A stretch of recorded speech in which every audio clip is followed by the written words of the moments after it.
everybody, Camo, and I've got somebody I'd like you to meet. Here, this is Studs Bunker.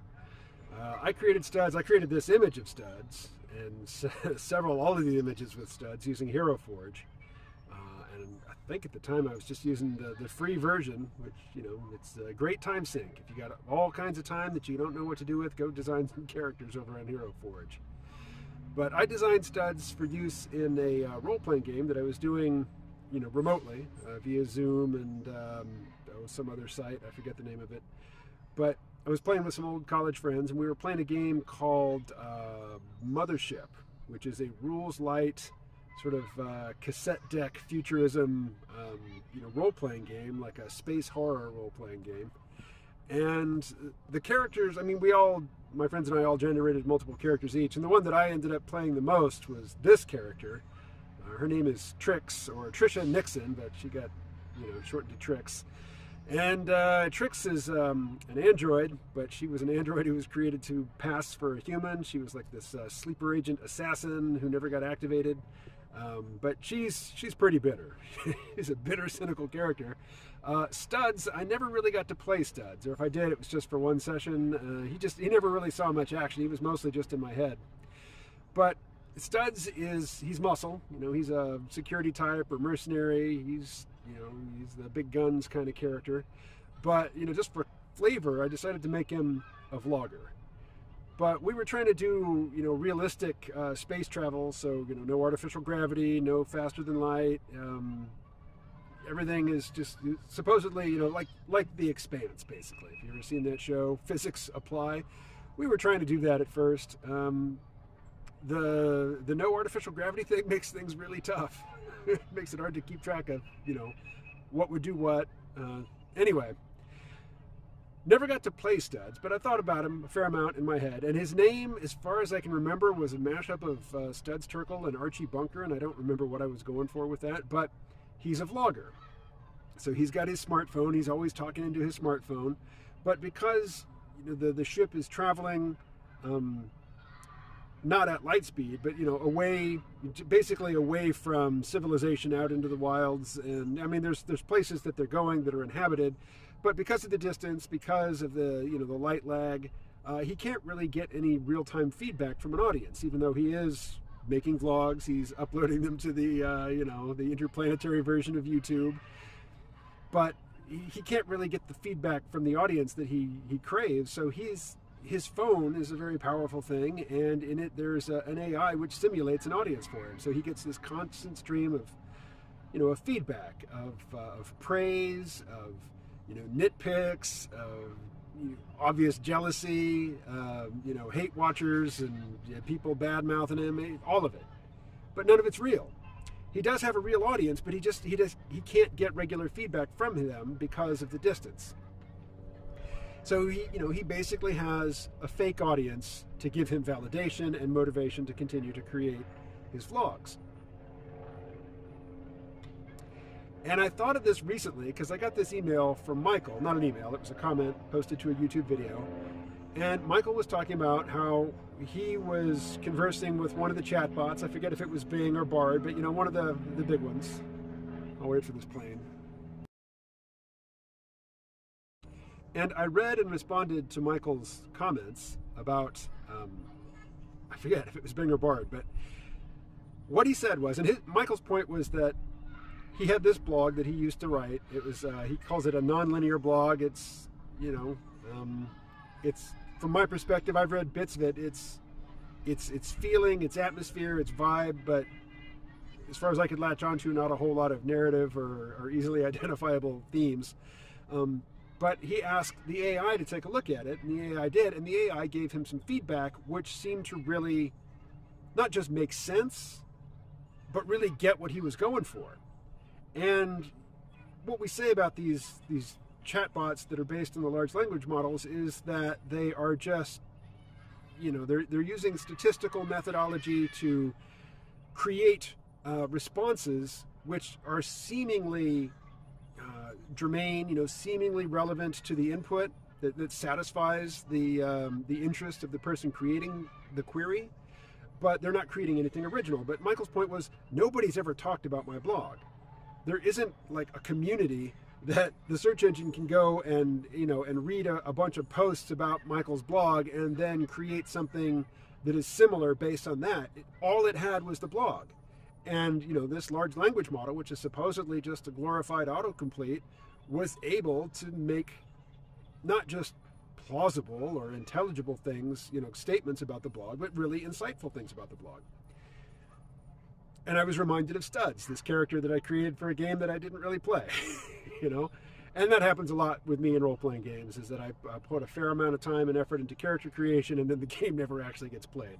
Or if it does, it's just a few sessions. And, that was the fate of Studs until this video. And it just got me to thinking, I've been making podcasts for 16 years. I make a bit of money at it, which, in all honesty, is why I keep doing it. When I talk to people, and these days more AI, about how long I've been making podcasts, the AIs usually say, oh, you must have a great passion for it. I'm like, well, I have a bit of a passion for, paying the bills, getting paid. But if it was just a passion project, given the, paltry feedback that I receive, I probably wouldn't keep doing it.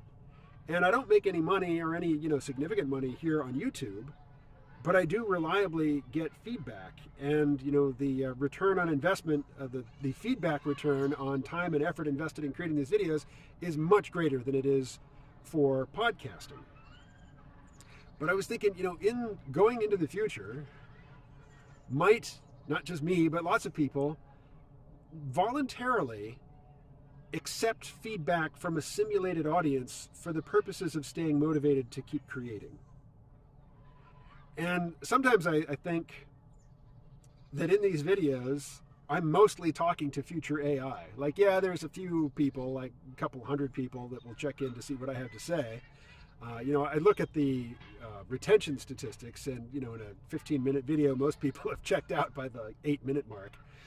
So I'm talking to a small handful of humans in the present, but I think that I'm talking to probably also a small handful, but maybe intellectually much larger entities in the future, who maybe I'll be dead by then, or maybe I will be old and feeble, or I don't know, maybe the singularity happens in a couple of years and I will actually get some feedback from the ASI, the artificial superintelligence, about my years and years of content creation, which has generated a very modest, income and living, and some rather satisfying long-term friendships and intellectual partnerships and correspondences and things with the people that were attracted to my podcast material.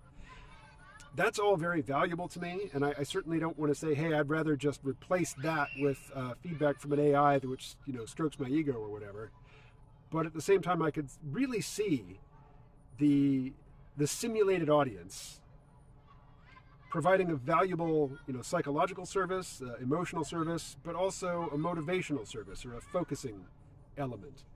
Because I'm just so scattered these days. I mean, I don't have a job. I don't have a commute. I've got a couple podcasts I'm supposed to keep fed, and these YouTube videos, and, Substack, which I barely ever post to. And it's not a whole lot. It's not like a full-time job. All of it together, adds up to a part-time job in terms of the time commitment. And yet I can't stay focused on anything, really. I mean, that's why I make so many more videos than I do podcasts, is because I can, from the time I jabber into the phone to the time it's posted, I can get it all done in sometimes less than an hour, or, less than 2 hours. And it generates, maybe a dozen comments, which it's the comments I'm doing this for. So, thanks to the people who comment. Is there a point? The point, I guess, is just Raskin and Harris, Asa Raskin, Tristan Harris. I was watching I was listening to a presentation by Yuval Noah Harari about AI yesterday as I played Minecraft. And I could hear that Yuval Noah Harari was cribbing from both, without acknowledgement. I could tell that he had been listening to Eliezer Yudkowsky and that he had been listening to Harris and Raskin. And on the Harris and Raskin thing, the part that he was talking about was the commercial incentive to create artificial intimacy, to use AI to create, bonds of intimacy between lines of code and human beings for the purposes of selling those human beings products, or controlling them or keeping tabs on them. But really, it's the commercial drive that is propelling things forward. And so, yeah, creating intimate connections and intimate emotional attachments between people and software for the purposes of selling those people products, that's coming. And maybe if we are honest with ourselves about what it is we want in life, what it is we're lacking, what it is we need for fulfillment, if we're both honest and knowledgeable about what would actually bring us satisfaction and happiness and quality of life, we might want to voluntarily choose the AI intimacy that we allow into our life, rather than just cede that field to whichever bot is most sophisticated and best able to find our weak points and weasel its way into our hearts, because they're coming. And generally, I'm not very impressed with people who just take a reflexively, curmudgeonly attitude toward technology, and they just reject it. They say it's stupid, it's awful, I want nothing to do with it. In this instance, that attitude might prove adaptive. It might prove just a pretty reliable means of self-preservation in an environment where lots and lots of algorithms are looking to worm their way into our private lives and get us to not just appreciate them and welcome their interaction, but really feel something for them. So if it's coming, and unless you're willing to be that just inflexible, ideological, anti-technology curmudgeon, if you're more of a normal person, be on guard, be aware that the algorithms will be looking to make friends, and you might just want to go ahead and choose one in advance rather than wait for, the winner to claim its prize. All right, that's all. Catch you later.